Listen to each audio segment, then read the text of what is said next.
Good morning.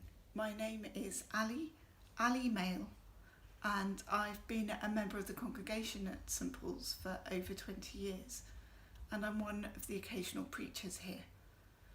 Preaching is normally a challenge for me, but I have to admit that this week it's been exceptionally so. And that's partly because I'm talking to an iPhone, but it's partly because I'm feeling really disconnected from God at the moment. I don't know how your lockdown is going. I know that some of you will be feeling grief from the loss of a loved one. Some of you will be feeling anxiety and fear, loneliness, frustration, the lack of connection with our church community, the lack of just giving people a hug. For some, there will be the confinement of being with other people and not being able to escape from them. And for others, it'll be not seeing other people at all. The passage that was read to us from the book of Ezekiel occurs at a time when God's people were at a very, very low point. They were in exile from the promised land and far away from the city of Jerusalem, where God's temple was situated. And Ezekiel had let them know that the reason that they were there was because they had got on with living their lives without reference to God.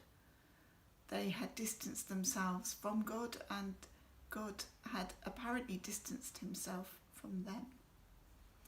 Half of God's people had been wiped out, and the other half were living miles and miles away from the temple. And the temple was really important to God's people because it was the symbol of his presence with them.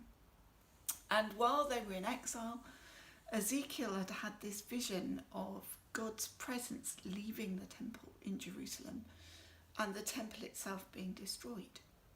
And sometime after he'd had that vision, news came from Jerusalem that the temple had in fact been physically destroyed, and by implication then God's presence had actually left his people.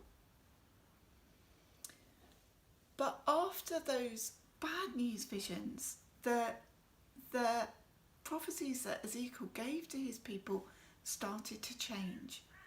And he had this vision of God building a new temple.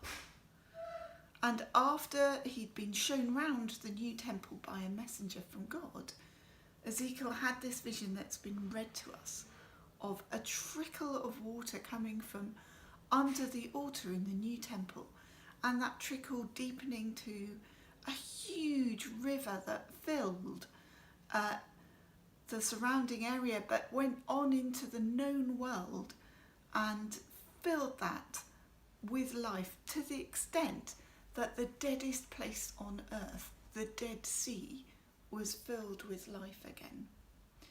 And what's so incredible about this vision is that this temple is built by God, the river comes from God.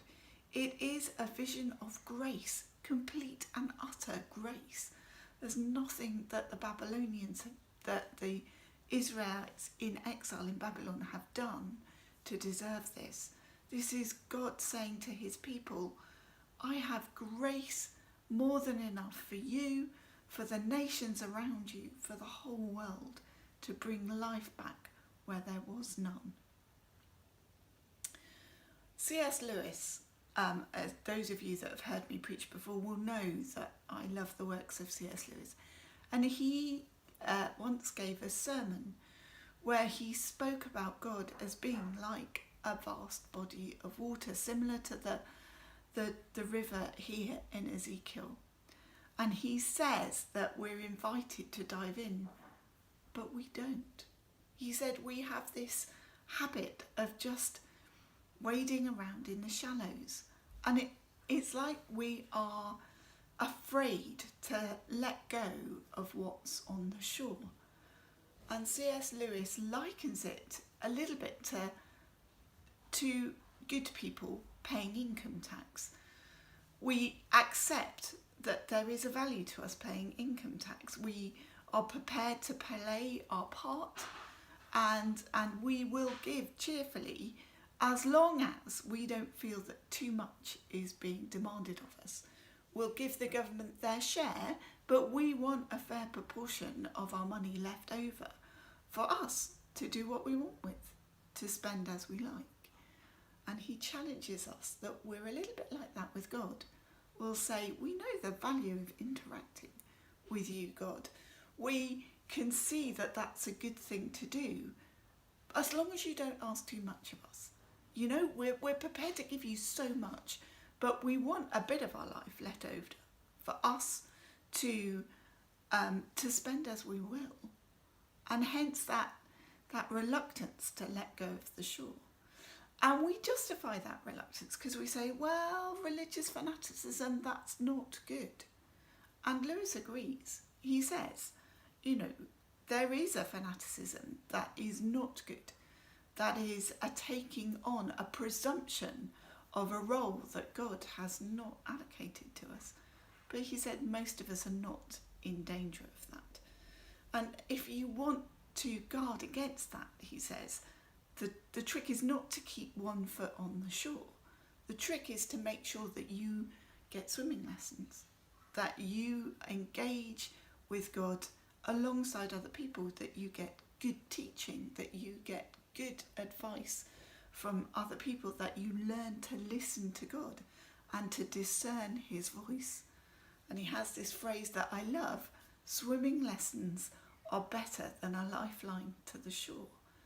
Because he says actually what we think of as a lifeline to our own lives so that we don't lose ourselves is actually a death line.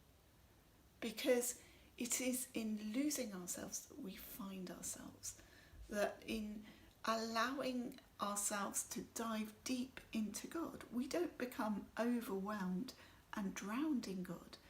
Instead, we find ourselves becoming more the person that God intended us to be, a more Christ-like version of ourselves.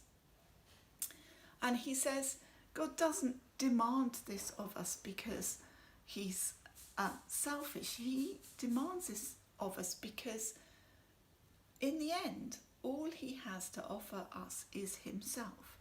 But he can only give himself as far as we let him, as far as we move ourselves out of the way and let him into our lives, as far as we're prepared to dive deeper into that water and let go of the distractions on the shore.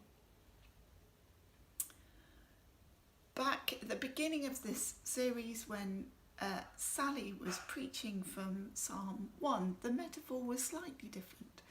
The metaphor was of being a tree planted on the banks of this river and letting the roots go really deep into the soil so that we can drink of that water. And I read this passage from Ezekiel of this river, which Christians have long taken to be a metaphor for Christ and for the temple that is the people of Christ that he has built up. And I don't know about you, but I want to dwell there. I want to eat of the trees and I want to be healed by their leaves. And I don't want to be out in exile any longer. And God is inviting us to go deeper. And you say, well, that's fine, Alison, but how do I do that when I am disconnected from my church community? And here I have to confess that I'm talking from what I know I ought to be doing, and I'm challenging myself to be doing this as much as I'm challenging you. And I think the first is to look honestly at the distractions that we're using in this time of lockdown to distract us from God and his kingdom. And I don't know if that distraction is Netflix or your family.